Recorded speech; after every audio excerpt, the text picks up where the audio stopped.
right, welcome back to the House Judiciary Committee this Tuesday afternoon, March 31st. We're gonna, I think, finish up our drive-by of S218. And Adam, do you want to join us first? Thank you for being here and thank you for your flexibility. And I will assume you've been patient. Mr. Chair, members of the committee, I am Adam Necrason Group, here with Vermont Association for Justice. We're going to be testifying in support of this bill, this version, as passed by the Senate. I believe this is our 9th or 10th testimony, most of that in this committee on this bill. And that we appreciate the work this committee did on it last year to move it from the introduced version, which we were vigorously opposing, to the as passed version coming to you, which in our sense balances access to justice with premises safety and protecting the environment. This bill says you are immune unless you haven't been reasonable in your care of your premises, right? And so this is the balance you're looking to strike. We believe this bill codifies the common law by using an affirmative defense model. You're balancing keeping the access to justice open for the backing up, refreshing your memory, commercial parking lot, elderly consumer coming in to pick up her prescription drugs. Because this is a business and she's an invitee to come to commerce, the common law has for hundreds of years placed a high expectation on that business owner that the pathway will be safe. Having said that, this is Vermont. Ice is natural. There's dangerous conditions. And the way the common law deals with that is by having an allocation of responsibility between someone who gets hurt and the business owner, and a jury of 12 sorts that all out. What this bill does is leave the question to the jury, where they can look at the manual, all these guidelines that the Agency of Natural Resources will create, and say, did the business owner use those guidelines properly? If they did, then they can't be held liable.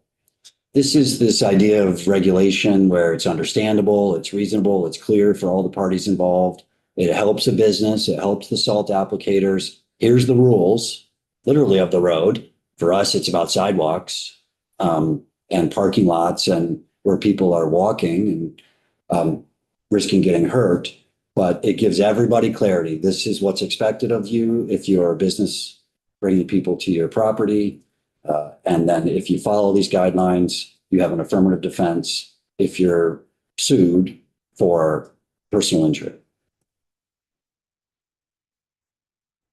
Fairly straightforward, I think. Questions? Any questions for? I don't see. So thank you very much. Thank you for your work over the last 12 months on this as well. Thank you, Mr. Chair. All right, we'll hear from the Vermont League of Cities and Towns tonight. Oh. You have to keep us occupied for like a half hour or so. Oh, geez. Just identify yourself on the record and proceed. Thanks for being here and thanks for your flexibility. Sure. For the record, Josh Hanford, Director of Intergovernmental Relations at the Vermont League of Cities and Towns. I believe testified on this bill last year, also over in the Senate and Environment Committees. Our official position is we're not opposing or supporting this bill.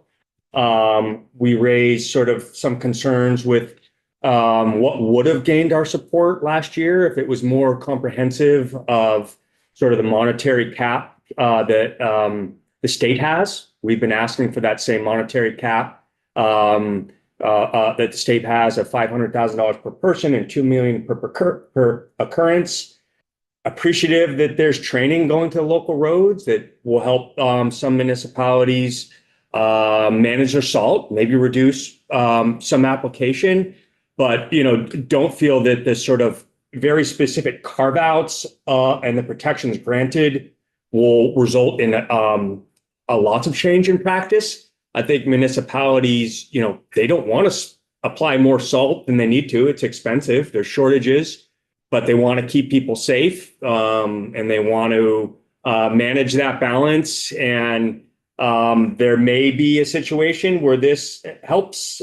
It's a voluntary training, but we really were looking for a little bit more monetary protection commensurate with the states to really get on board with fully supporting this. But as I said, we're not opposed to it either. Does no harm to municipalities. Great. Questions? Any questions? David? All right, I appreciate it. Thank you. Thank you again for your flexibility, being able to be available to weigh in.